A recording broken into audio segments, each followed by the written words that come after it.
This is Frank McGee, NBC News in Washington. This is the second in a series of programs unmatched in history. Never have so many people seen the major candidates for President of the United States at the same time. And never, until this series, have Americans seen the candidates in face-to-face exchange. Tonight, the candidates have agreed to devote the full hour to answering questions on any issue of the campaign. And here tonight are the Republican candidate, Vice President Richard M. Nixon, and the Democratic candidate, Senator John F. Kennedy. Now, representatives of the candidates and of all the radio and television networks have agreed on these rules. Neither candidate will make an opening statement or a closing summation. Each will be questioned in turn. Each will have an opportunity to comment upon the answer of the other. Each reporter will ask only one question in turn. He is free to ask any question he chooses. Neither candidate knows what questions will be asked, and only the clock will determine who will be asked the last question. These programs represent an unprecedented opportunity for the candidates to present their philosophies and programs directly to the people, and for the people to compare these and the candidates. The four reporters on tonight's panel include a newspaperman and a wire service representative. These two were selected by lot by the press secretaries of the candidates from among the reporters traveling with the candidates. The broadcasting representatives were selected by their respective companies. The reporters are Paul Niven of CBS, Edward P. Morgan of ABC, Alvin Spivak of United Press International, and Harold R. Levy of Newsday. Now, the first question is from Mr. Niven and is for Vice President Nixon. Mr. Vice President, Senator Kennedy said last night that the administration must take responsibility for the loss of Cuba. Would you compare the validity of that statement with the validity of your own statements in previous campaigns that the Truman administration was responsible for the loss of China to the communists? Well, first of all, I don't agree with Senator Kennedy that Cuba is lost. And certainly, China was lost when this administration came into power in 1953.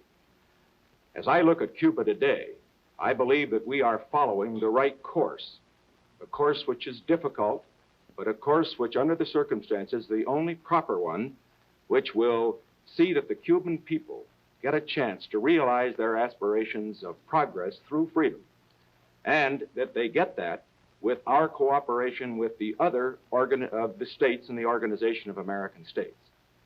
Now, Senator Kennedy has made some very strong criticisms of my part, or alleged part, in what has happened in Cuba. He points to the fact that I visited Cuba while Mr. Batista was in power there.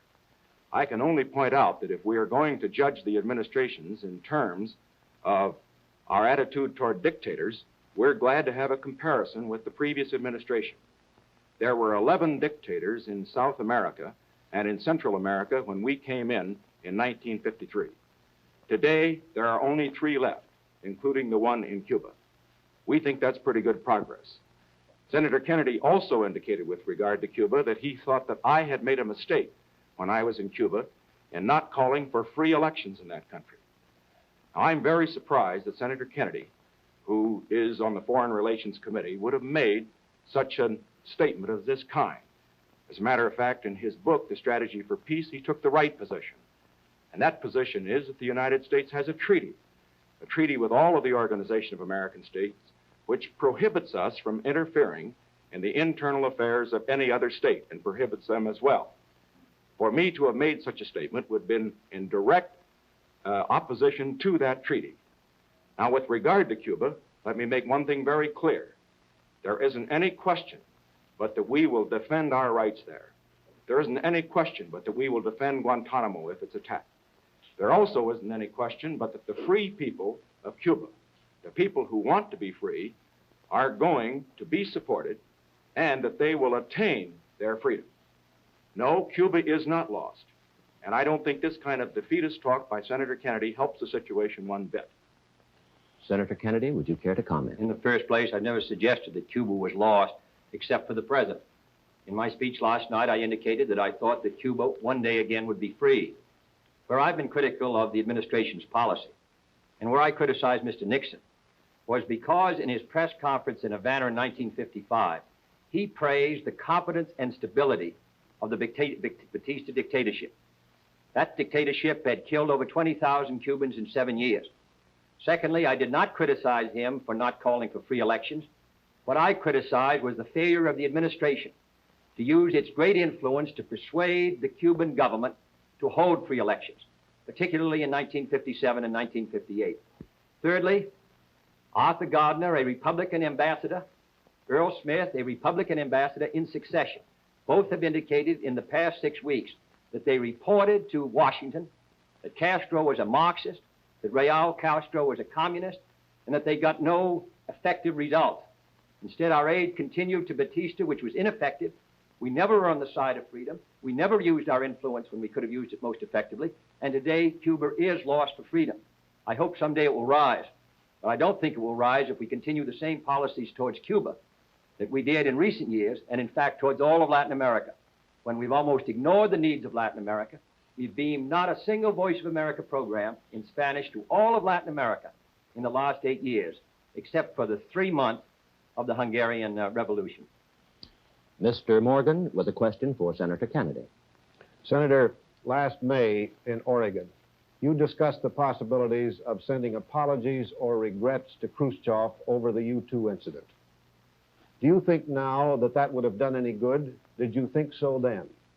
Mr. Morgan, I suggested that if the United States felt that it could save the summit conference, that it would have been proper for us to have expressed regret. In my judgment, that statement has been distorted by Mr. Nixon and others in their debates around the country and in their discussions.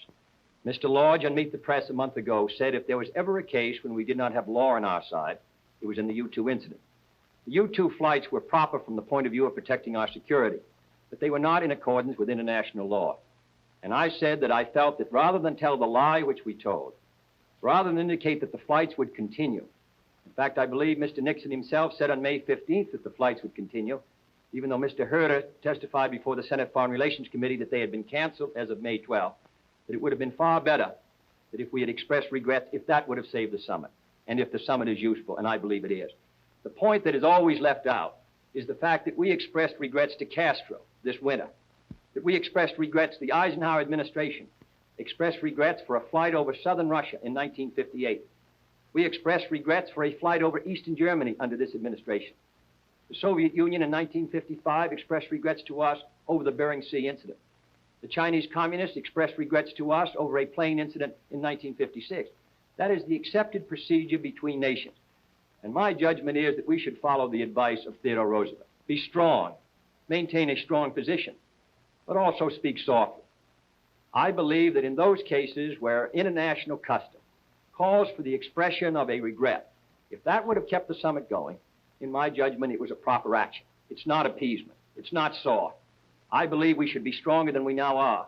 I believe we should have a stronger military force. I believe we should increase our strength all over the world. But I don't confuse words with strength.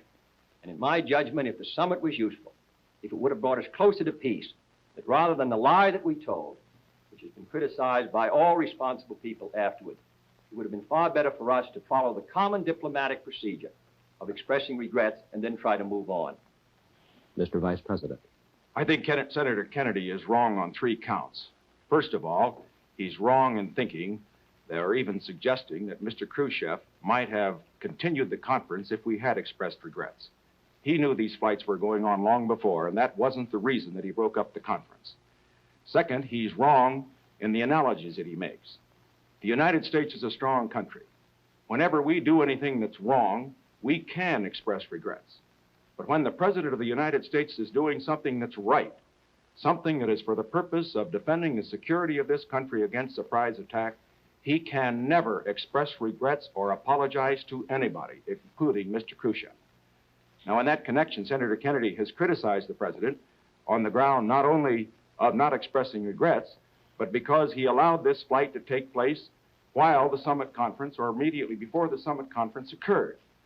This seems to me is criticism that again is wrong on his part. We all remember Pearl Harbor. We lost 3,000 American lives. We cannot afford an intelligence gap. And I just want to make my position absolutely clear with regard to getting intelligence information. I don't intend to see to it that the United States is ever in a position where, while we're negotiating with the Soviet Union, that we discontinue our intelligence effort. And I don't intend ever to express regrets to Mr. Khrushchev or anybody else if I'm doing something that has the support of the Congress and that is right for the purpose of protecting the security of the United States. Mr. Spivak with a question for Vice President Nixon. Mr. Vice President, you have accused Senator Kennedy of avoiding the civil rights issue when he has been in the South, and he has accused you of the same thing. With both North and South listening and watching, would you sum up your own intentions in the field of civil rights if you become president? My intentions in the field of civil rights have been spelled out in the Republican platform. I think we have to make progress first in the field of employment. And there, we would give statutory authority to the Committee on Government Contracts, which is an effective way of getting real progress made in this area, since about 1 out of every 4 jobs is held by and is allotted by people who have government contracts. Certainly, I think all of us agree that when anybody has a government contract, certainly the money that is spent under that contract ought to be dispersed equally without regard to the race or creed or color of the individual who is to be employed. Second, in the field of schools, we believe that there should be provisions whereby the federal government would give assistance to those districts who do want to integrate their schools. That, of course, was rejected, as was the government contracts provision by the special session of the Congress, in which Mr. Kennedy was quite active. And then, as far as other areas are concerned, I think that we have to look to presidential leadership. Now, when I speak of presidential leadership, I refer, for example, in our attitude on the sit-in strikes. Here, we have a situation which causes all of us concern. Causes us concern because of the denial of the rights of people to the equality which we think belongs to everybody. I have talked to Negro mothers. I've heard them try to explain how they tell their children how they can go into a store and buy a loaf of bread, but then can't go into that store and sit at the counter and get a Coca-Cola. This is wrong, and we have to do something about it. So under the circumstances, what do we do? Well, what we do is what the Attorney General of the United States did under the direction of the President. Call in the owners of chain stores and get them to take action. Now, there are other places where the executive can lead, but let me just sum up by saying this. Why do I talk every time I'm in the South on civil rights? Not because I am preaching to the people of the South, because this isn't just a Southern problem, it's a Northern problem and a Western problem. It's a problem for all of us. I do it because it's the responsibility of leadership. I do it because we have to solve this problem together. I do it right at this time particularly because when we have Khrushchev in this country, a man who has enslaved millions, a man who has slaughtered thousands, we cannot continue to have a situation where he can point the finger at the United States of America and say that we are denying rights to our citizens. And so I say both the candidates and both the vice presidential candidates, I would hope as well, including Senator Johnson, should talk on this issue at every opportunity. Senator Kennedy. Well, Mr. Nixon hasn't discussed the 2 basic questions. What is going to be done and what will be his policy on implementing the Supreme Court decision of 1954?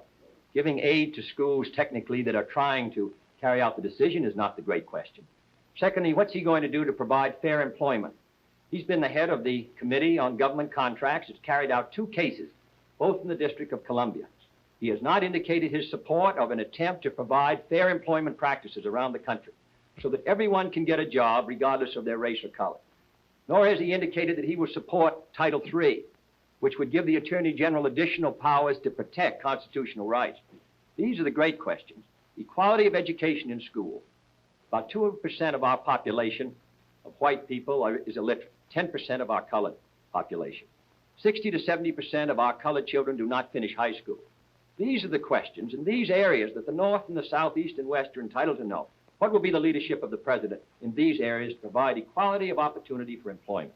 Equality of opportunity in the field of housing, which could be done on all federal supported housing by a stroke of the President's pen. What will be done to provide equality of education in all sections of the United States? Those are the questions to which the President must establish a moral tone and moral leadership. And I can assure you that if I'm elected President, we will do so. Mr. Levy with a question for Senator Kennedy. Senator, on the same subject, In the past, you have emphasized the president's responsibility as a moral leader as well as an executive on civil rights questions.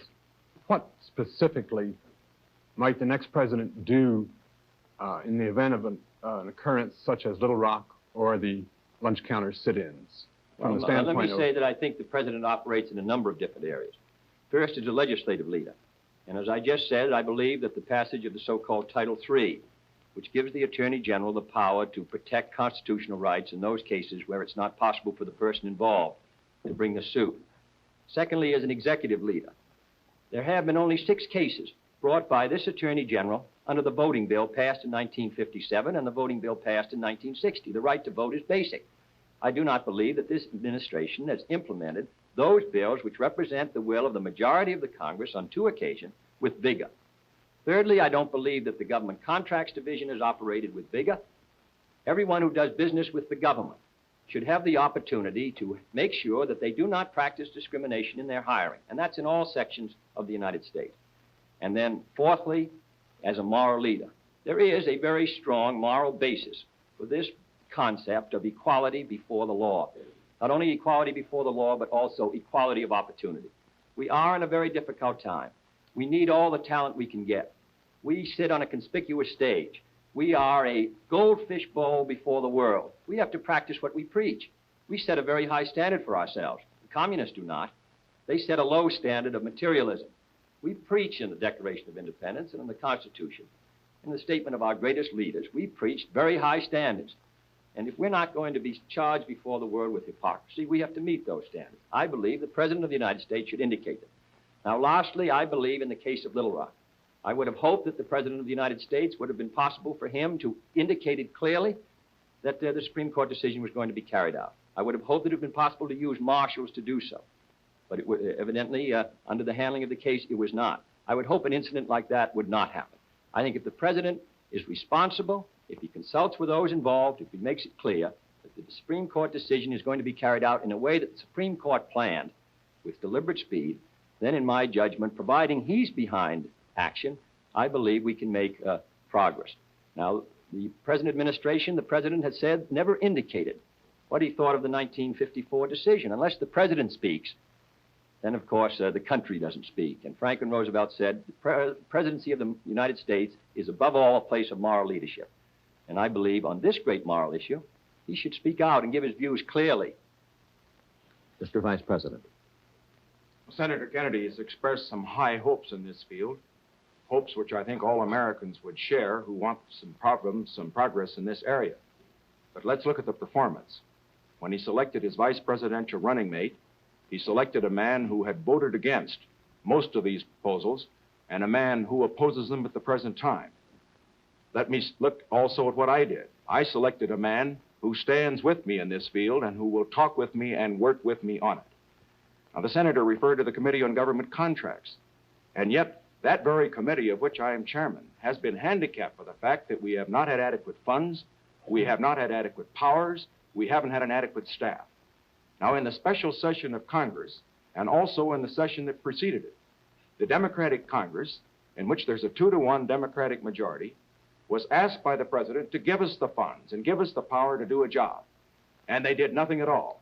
And in the special session in which Senator Kennedy was calling the signals, along with Senator Johnson, they turned it down and he himself voted against giving us the powers, despite the fact that the bill had already been considered before, that it already had hearings on, and the Congress already knew what it had before it.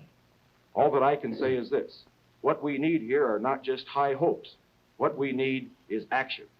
And in the field of executive leadership, I can say that I believe it's essential that the President of the United States not only set the tone, but he also must lead. He must act as he talks. Mr. Morgan with a question for Vice President Nixon. Mr. Vice President, in your speeches, you emphasize that the United States is doing basically well in the Cold War. Can you square that statement with a considerable mass of bipartisan reports and studies, including one prominently participated in by Governor Rockefeller, which almost unanimously conclude that we are not doing nearly so well as we should? Mr. Morgan, no matter how well we're doing in the Cold War, we're not doing as well as we should. And that will always be the case as long as the communists are on the international scene in the aggressive tendencies that they presently are following. Now, as far as the present situation is concerned, I think it's time that we nail a few of these distortions about the United States that have been put out. First of all, we hear that our prestige is at an all-time low. Senator Kennedy has been hitting that point over and over again. I would just suggest that after Premier Khrushchev's performance in the United Nations, compared with President Eisenhower's eloquent speech, that at the present time, communist prestige in the world is at an all-time low, and American prestige is at an all-time high. Now, that, of course, is just one factor, but it's a significant one. When we look, for example, at the vote in the Congo, we were on one side, they were on the other side. What happened? There were 70 votes for our position and none for theirs. Look at the votes in the United Nations over the past 7.5 years. That's a test of prestige. Every time the United States has been on one side and they've been on the other side, our position has been sustained. Now, looking to what we ought to do in the future.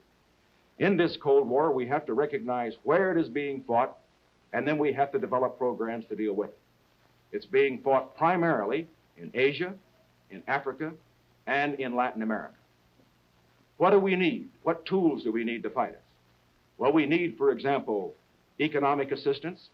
We need technical assistance. We need exchange. We need programs of diplomatic and other character which will be effective in that area. Now, Senator Kennedy a moment ago referred to the fact that there was not an adequate Voice of America program for Latin America. I'd like to point out that in the last 6 years, the Democratic Congresses, of which he's been a member, have cut $20 million off of the Voice of America programs. They also have cut $4 billion off of mutual security in these last 6 years. They also have cut $2 billion off of defense. Now, when they talk about our record here, it is well that they recognize that they have to stand up for their record as well. So let me summarize by saying this. I'm not satisfied with what we're doing in the Cold War because I believe we have to step up our activities and launch an offensive for the minds and hearts and souls of men. It must be economic, it must be technological, above all, it must be ideological. But we've got to get help from the Congress in order to do this. Senator Of course, Kennedy. Mr. Nixon is wholly inaccurate when he says that the Congress has not provided more funds, in fact, than the President recommended for national defense.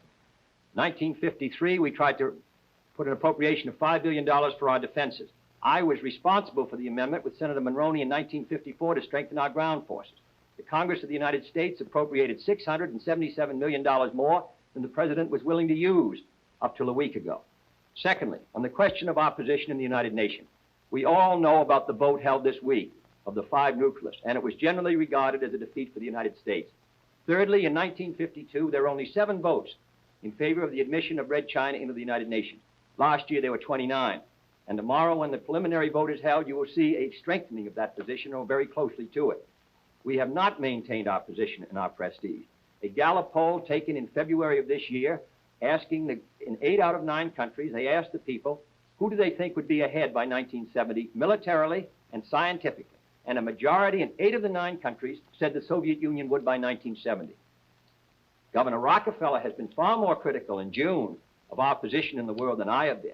The Rockefeller Brothers report, General Ridgway, General Gavin, the Gaither report, various reports of congressional committees all indicate that the relative strength of the United States, both militarily, politically, psychologically, and scientifically, and industrially, the relative strength of the United States compared to that of the Soviet Union and the Chinese communists together has deteriorated in the last 8 years, and we should know it, and the American people should be told the facts. Mr. Spivak with a question for Senator Kennedy. Senator, following this up, how would you go about increasing the prestige you say we're losing? And could the programs you've devised to do so be accomplished without absolutely wrecking our economy? Yes, we have been wholly indifferent to Latin America until the last few months. The program that was put forward this summer, after we broke off the sugar quota with Cuba, really was done because we wanted to get through the OAS meeting a condemnation of Russian infiltration of Cuba. And therefore we passed an authorization, not an aid bill, which was the first time really since the Inter-American Bank, which was founded a year ago, was developed, that we really have looked at the needs of Latin America, that we've associated ourselves with those people. Secondly, I believe that, that it's far better for the United States instead of concentrating our aid, particularly in the underdeveloped world, on surplus military equipment. We poured $300 million of surplus military equipment into Laos. We paid more military aid, more aid into Laos per person than in any country in the world. And we all know now that Laos is moving from neutralism in the direction of the communists. I believe instead of doing that, we should concentrate our aid in long-term loans, which these people can pay back, either in hard money or in local currency. This permits them to maintain their self-respect. It permits us to make sure that the projects which are invested in are going to produce greater wealth. And I believe that in cases of India and Africa and Latin America, that this is where our emphasis should be. I would strengthen the Development Loan Fund. And Senator Fulbright, Senator Humphrey, and I tried to do that. We tried to provide an appropriation of $1.5 billion for 5 years on a long-term loan basis, which this administration opposed. And unless we're ready to carry out programs like that in the 60s, this battle for economic survival, which these people are waging, are going to be lost. And if India should lose her battle, with 35% of the people of the underdeveloped world within her borders, then I believe that the balance of power could move against us. I think the United States can afford to do these things. I think that we could not afford not to do these things. This goes to our survival. And here in a country which, if it is moving ahead, if it's developing its economy to the fullest, which we are not now, in my judgment, we'll have the resources to meet our military commitments and also our commitments overseas. I believe it's essential that we do it, because in the next 10 years, the balance of power is going to begin to move in the world from one direction or another, towards us or towards the communists.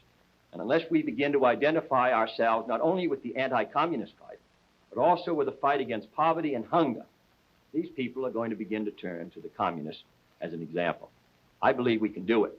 If we build our economy the way we should, we can afford to do these things, and we must do it. Mr. Vice President. Senator Kennedy has put a great deal of stress on the necessity for economic assistance. This is important. But it's also tremendously important to bear in mind that when you pour in money without pouring in technical assistance as well, that you have a disastrous situation. We need to step up exchange. We need to step up technical assistance so that trained people in these newly developing countries can operate the economies. We also have to have in mind something else with regard to this whole situation in the world. And that is that as America moves forward, we not only must think in terms of fighting communism, but we must also think primarily in terms of the interests of these countries. We must associate ourselves with their aspirations. We must let them know that the great American ideals of independence, of the right of people to be free, of the right to progress, that these are ideals that belong not to ourselves alone, but they belong to everybody. This we must get across to the world. And we can't do it unless we do have adequate funds for example, information, which has been cut by the Congress, adequate funds for technical assistance. The other point that I would make with regard to economic assistance and technical assistance is that the United States must not rest its case here alone. This is primarily an ideological battle, a battle for the minds and the hearts and the souls of men. We must not meet the communists purely in the field of gross atheistic materialism. We must stand for our ideals. Mr. Levy with a question for Vice President Nixon. Mr. Vice President, the Labor Department today added 5 more major industrial centers to the list of areas with substantial unemployment. You said in New York this week that as president you would use the full powers of the government, if necessary, to combat unemployment. Specifically, what measures would you advocate and at what point? Employment, we first must concentrate on the very areas to which you refer, the so-called depressed areas. Now, in the last Congress, the special session of the Congress, there was a bill, one by the President, one by Senator Kennedy and members of his party. Now, the bill that the President had submitted would have provided more aid for those areas that really need it, areas like Scranton and Wilkes-Barre and the areas of West Virginia, than the ones that Senator Kennedy was supporting. On the other hand, we found that the bill got into the legislative difficulties, and consequently, no action was taken. So point one, at the highest priority, we must get a bill for depressed areas through the next Congress. I have made recommendations on that, and I have discussed them previously, and I will spell them out further in the campaign. Second, as we consider this problem of unemployment, we have to realize where it is. In analyzing the figures, we will find that our unemployment exists among the older citizens. It exists also among those who are inadequately trained. That is, those who do not have an adequate opportunity for education. It also exists among minority groups.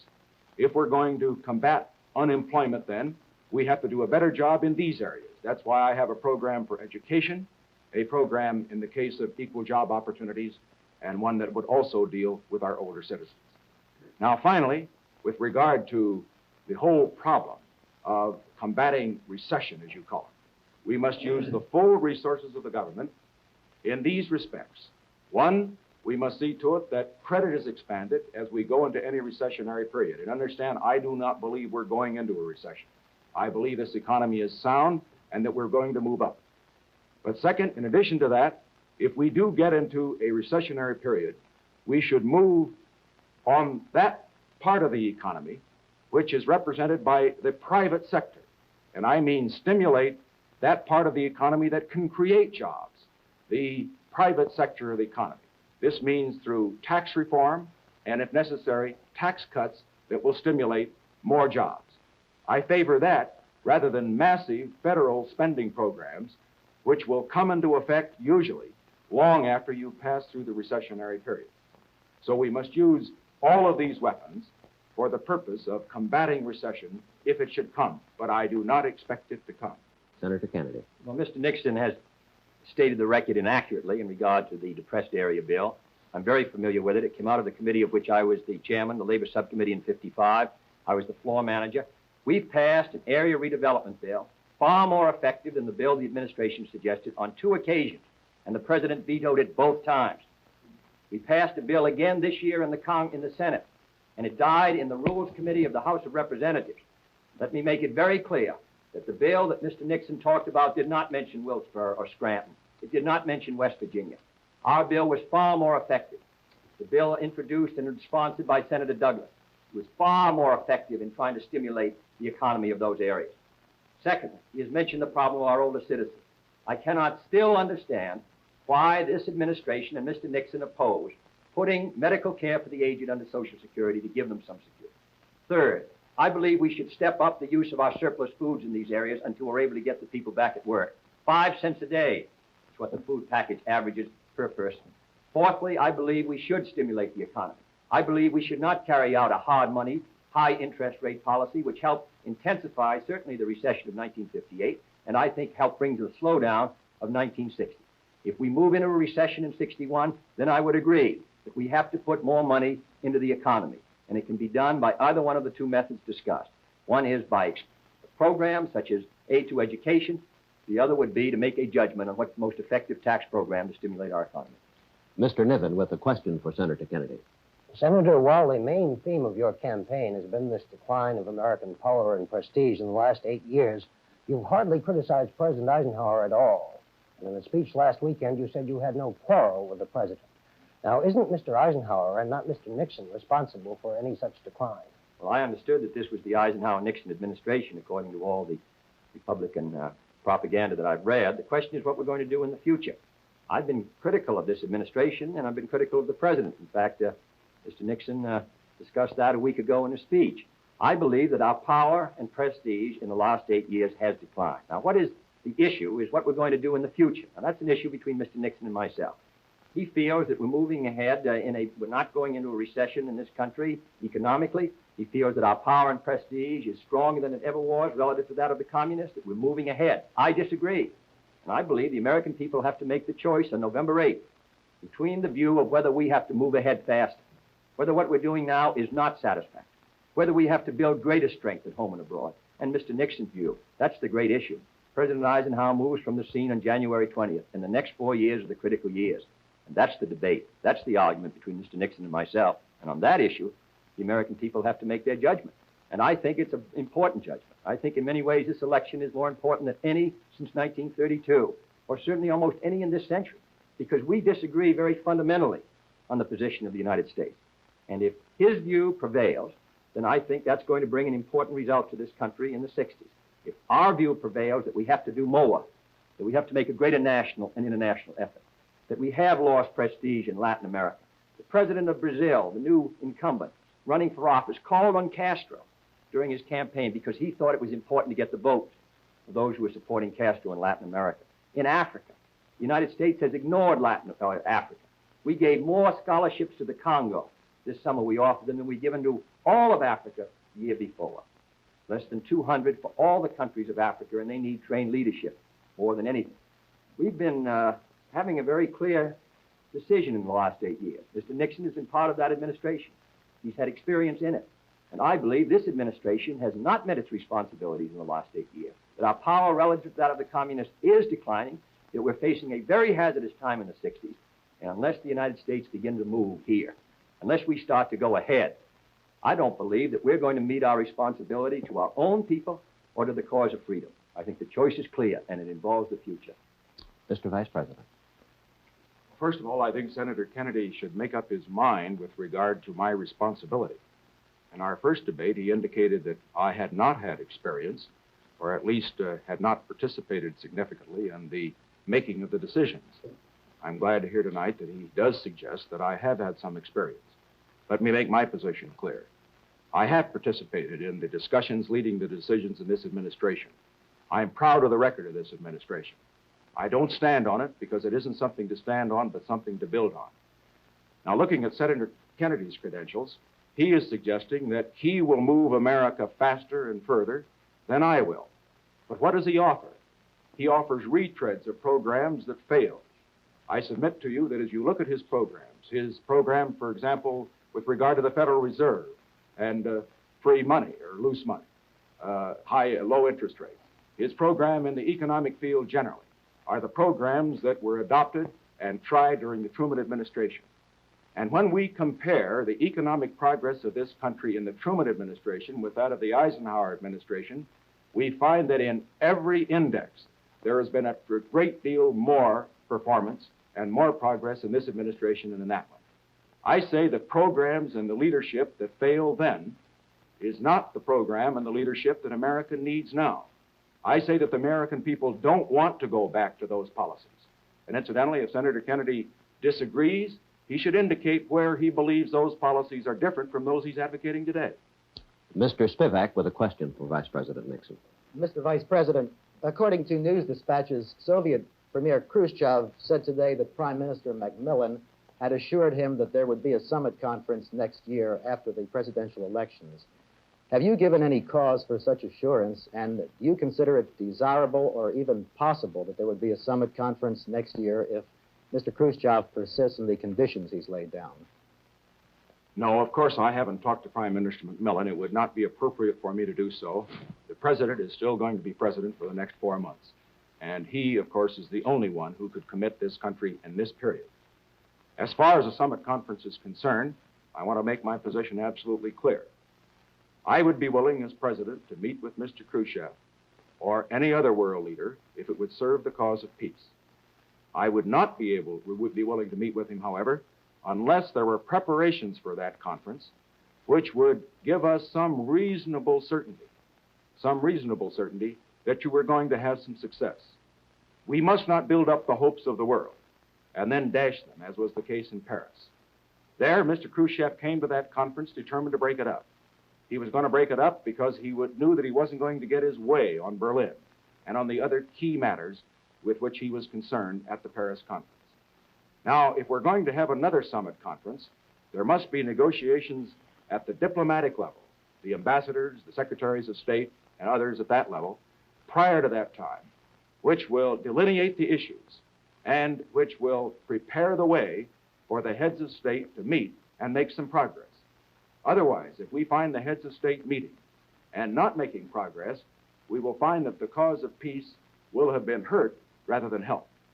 So under these circumstances, I therefore strongly urge, and I will strongly hold, if I have the opportunity to urge or to hold this position, that any summit conference would be gone into only after the most careful preparation and only after Mr. Khrushchev, after his disgraceful conduct at Paris, after his disgraceful conduct at the United Nations, gave some assurance that he really wanted to sit down and talk and to accomplish something and not just to make propaganda.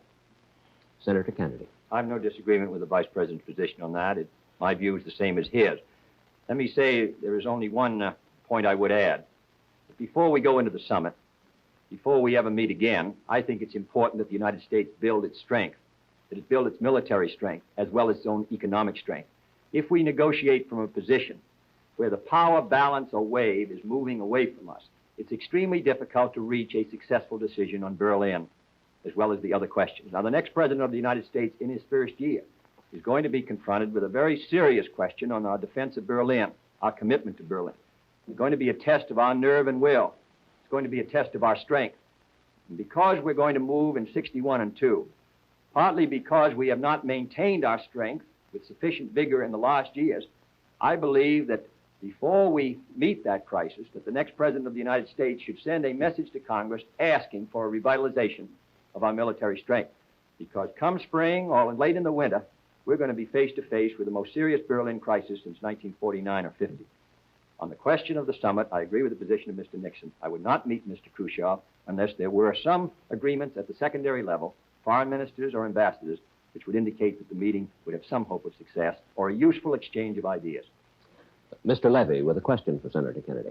Senator, in your acceptance speech at Los Angeles, you said that your campaign would be based not on what you intend to offer the American people, but what you intend to ask of them. Since that time, you have spelled out many of the things that you intend to do, but you have made only vague reference to sacrifice and self-denial. A year or so ago, I believe, you said that you would not hesitate to recommend a tax increase if you considered it necessary. Is this what you have in mind? Well, I don't think that in the winter of 61, under present economic conditions, a tax increase would be desirable. In fact, it would be deflationary, would cause great unemployment, would cause a real slowdown in our economy. If it ever becomes necessary and is wise economically and essential to our security, I would have no hesitancy in suggesting a tax increase or any other policy which would defend the United States. I have talked in every speech about the fact that these are going to be very difficult times in the 1960s and that we're going to have to meet our responsibility as citizens. I'm talking about a national mood. I'm talking about our willingness to bear any burdens in order to maintain our own freedom and in order to meet our freedom around the globe. We don't know what the future is going to bring, but I would not want anyone to elect me President of the United States or vote for me under the expectation that life would be easier if I were elected. Now, many of the programs that I'm talking about, economic growth, care for the aged, development of our natural resources, build the strength of the United States. That's how the United States began to prepare for its great actions in World War II and in the post-war period. If we're moving ahead, if we're providing a viable economy, if our people have sufficient resources so that they can consume what we produce, then this country's on the move. Then we're stronger. Then we set a better example to the world. So we have the problem not only of building our own military strength and extending our policies abroad, we have to do a job here at home. So I believe that the policies that I recommend come under the general heading of strengthening the United States. We're using our steel capacity 55% today. We're not able to consume what we're able to produce at a time when the Soviet Union is making great economic gains. And all I say is, I don't know what the 60s will bring, except I think they will bring hard times in the international sphere. I hope we can move ahead here at home in the United States. I'm confident we can do a far better job of mobilizing our economy and resources in the United States. And I merely say that if they elect me president, I will do my best to carry the United States through a difficult period. But I would not want people to elect me because I promised them the easy, soft life. I think it's going to be difficult, but I'm confident that this country can meet its responsibilities. Mr. Vice President? Well, I think we should be under no illusions whatever about what the responsibilities of the American people will be in the 60s. Our expenditures for defense, our expenditures for mutual security, our expenditures for economic assistance and technical assistance are not going to get less. In my opinion, they're going to be greater. I think it may be necessary that we have more taxes. I hope not. I hope we can economize elsewhere so that we don't have to. But I would have no hesitation to ask the American people to pay the taxes even in 1961, if necessary, to maintain a sound economy and also to maintain a sound dollar. Because when you do not tax, and tax enough to pay for your outgo. You pay it many times over in higher prices in inflation, and I simply will not do that. I think I should also add that as far as Senator Kennedy's proposals are concerned, if he intends to carry out his platform, the one adopted in Los Angeles, it is just impossible for him to make good on those promises without raising taxes or without having a rise in prices or both. The platform suggests that it can be done through economic growth, that it can be done in effect with mirrors, but it isn't going to be working that way. You can't add billions of dollars to our expenditures and not pay for it. After all, it isn't paid for by my money, it isn't paid for by his, but by the people's money. Mr. Niven with a question for Vice President Nixon. Mr. Vice President, you said that while Mr. Khrushchev is here, Senator Kennedy should talk about what's right with this country as well as what's wrong with the country. In the 1952 campaign, when you were a Republican candidate for vice president, and we were at war with the communists, did you feel a similar responsibility to talk about what was right with the country? I did, and as I pointed out in 1952, I have made it very clear that as far as the Korean War was concerned, that I felt that the decision to go into the war in Korea was right and necessary. What I criticized were the policies that made it necessary to go to Korea.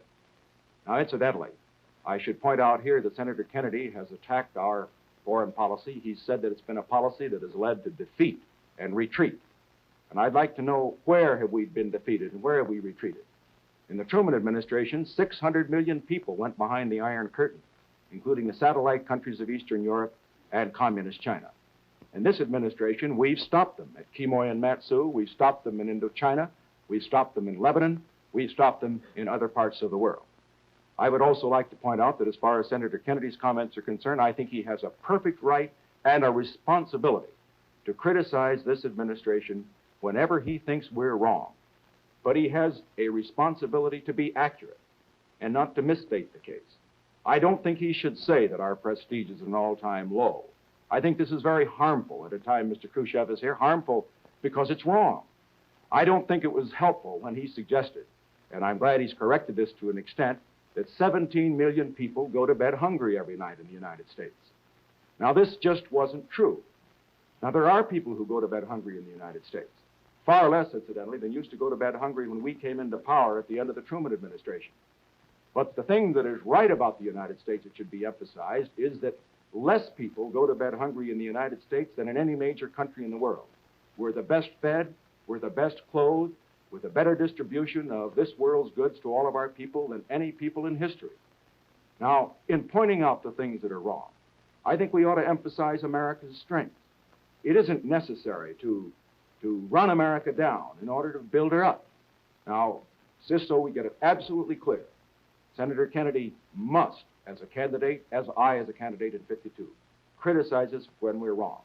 And he's doing a very effective job of that in his way. But on the other hand, he has a responsibility to be accurate. And I have a responsibility to correct him every time he misstates the case. And I intend to continue to do so. Senator Kennedy. Well, Mr. Nixon, I'll just give you the testimony of Mr. George Aiken, Senator George Aiken, the ranking minority member, Republican member, and former chairman of the Senate Agricultural Committee, testifying in 1959, said there were 26 million Americans who did not have the income to afford a decent diet. Mr. Benson, testifying on the food stamp plan in 1957, said there were 25 million Americans who could not afford a elementary low-cost diet. And he defined that as someone who uses beans in place of meat. Now, I've seen a good many, hundreds of thousands of people who are not adequately fed. You can't tell me that a surplus food distribution of 5 cents per person, and then nearly 6 million Americans receiving that, is adequate. You can't tell me anyone who uses beans instead of meat in the United States, and there are 25 million of them, according to Mr. Benson, is well fed or adequately fed. I believe that we should not compare what our figures may be to India or some other country that has serious problems, but to remember that we are the most prosperous country in the world and that these people are not getting adequate food. And they're not getting, in many cases, adequate shelter. And we ought to try to meet the problem.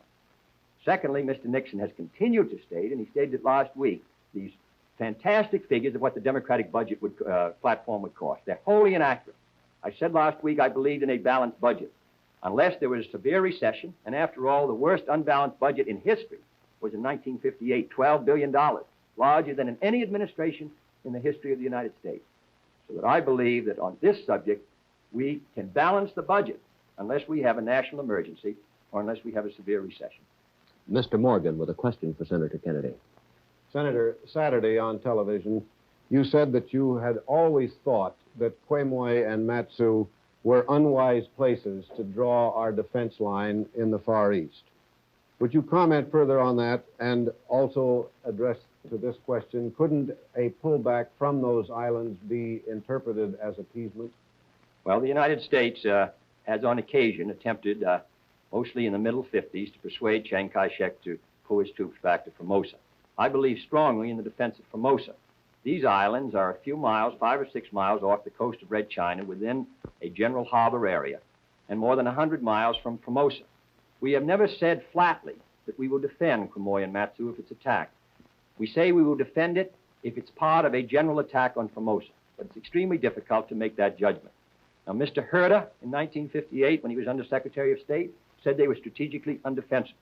Admiral Spruance and Collins in 1955 said that we should not attempt to defend these islands in their conference in the Far East. General Ridgway has said the same thing. I believe that when you get into a war, if you're going to get into a war for the defense of Formosa, it ought to be on a clearly defined line. One of the problems, I think, at the time of South Korea was the question of whether the United States would defend it if it were attacked. I believe that we should defend Formosa. We should come to its defense. Leave this rather in the air, that we will defend it under some conditions but not under other, I think is a mistake. Secondly, I would not suggest the withdrawal at the point of the communist gun. It is a decision finally that the nationalists should make. And I believe that we should consult with them and attempt to work out a plan by which the line is drawn at the island of Formosa. It leaves 100 miles between the seas.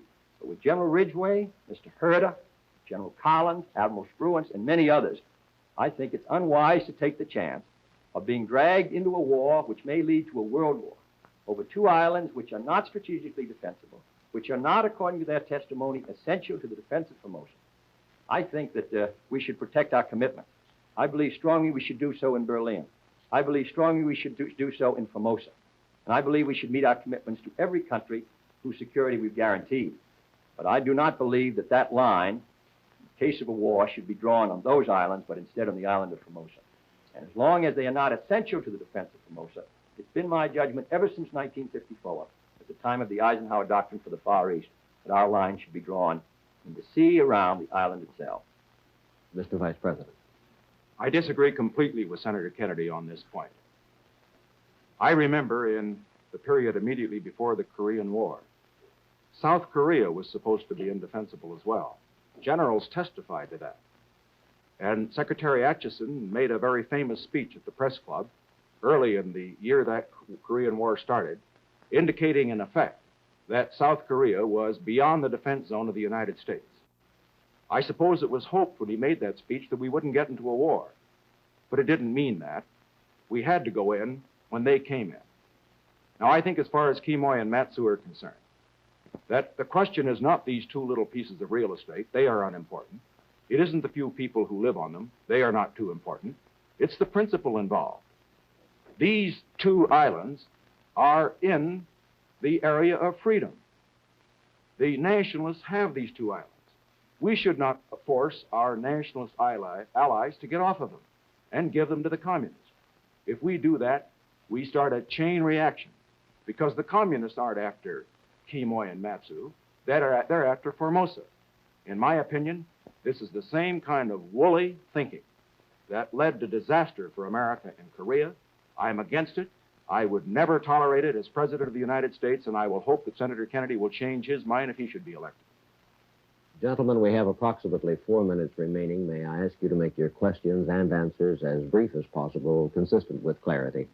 And Mr. Levy has a question for Vice President Nixon. Mr. Vice President, you are urging voters to forget party labels and vote for the man. Senator Kennedy says that in doing this, you are trying to run away from your party on such issues as housing and aid to education by advocating what he calls a Me Too program. Why do you say that party labels are not important? Because that's the way we elect a president in this country, and it's the way we should. I am a student of history, as is Senator Kennedy, incidentally. And I have found that in the history of this country, we've had many great presidents. Some of them have been Democrats, and some of them have been Republicans. The people, some way, have always understood that at a particular time, a certain man was the one the country needed. Now, I believe that in an election, when we are trying to determine who should lead the free world, not just America, perhaps, as Senator Kennedy has already indicated, the most important election in our history, it isn't the label that he wears or that I wear that counts. It's what we are. It's our whole lives. It's what we stand for. It's what we believe. And consequently, I don't think it's enough to go before Republican audiences, and I never do, and say, look, vote for me because I'm a Republican. I don't think it's enough for Senator Kennedy to go before the audiences on the Democratic side and say, vote for me because I'm a Democrat. That isn't enough. What's involved here is the question of leadership for the whole free world. Now, that means the best leadership. It may be Republican, it may be Democratic, but the people are the ones that determine it. The people have to make up their minds. And I believe the people, therefore, should be asked to make up their minds, not simply on the basis of vote the way your grandfather did, vote the way your mother did. I think the people should put America first rather than party first. Now, as far as running away from my party is concerned, Senator Kennedy has said that we have no compassion for the poor, that we are against progress. The enemies of progress is the term that he's used and the like. All that I can say is this. We do have programs in all of these fields, education, housing, defense, that will move America forward. They will move her forward faster, and they will move her more surely than his program. This is what I deeply believe. I'm sure he believes just as deeply that his will move that way. I would suggest, however, that in the interest of fairness, that he could give me the benefit of also believing as he believes. Senator Kennedy. Well, let me say I do think that parties are important in that they tell something about the program and something about the man. Abraham Lincoln was a great president of all the people, but he was selected by his party at a key time in history because his party stood for something.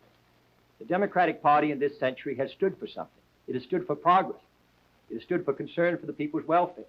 It has stood for a strong foreign policy and a strong national defense, and as a result, produced Wilson, President Roosevelt, and President Truman. The Republican Party has produced McKinley and Harding, Coolidge, Dewey, and Landon.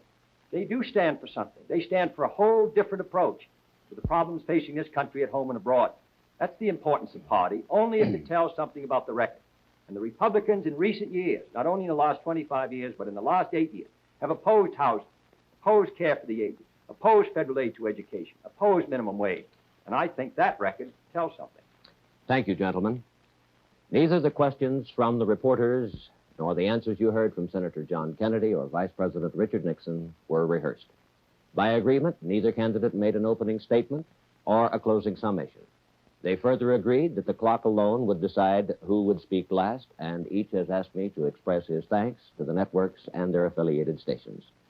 Another program similar to this one will be presented Thursday, October 13th, and the final program will be presented Friday, October 21st. We hope this series of radio and television programs will help you toward a fuller understanding of the issues facing our country today, and that on Election Day, November 8th, you will vote for the candidate of your choice. This is Frank McGee. Good night from Washington.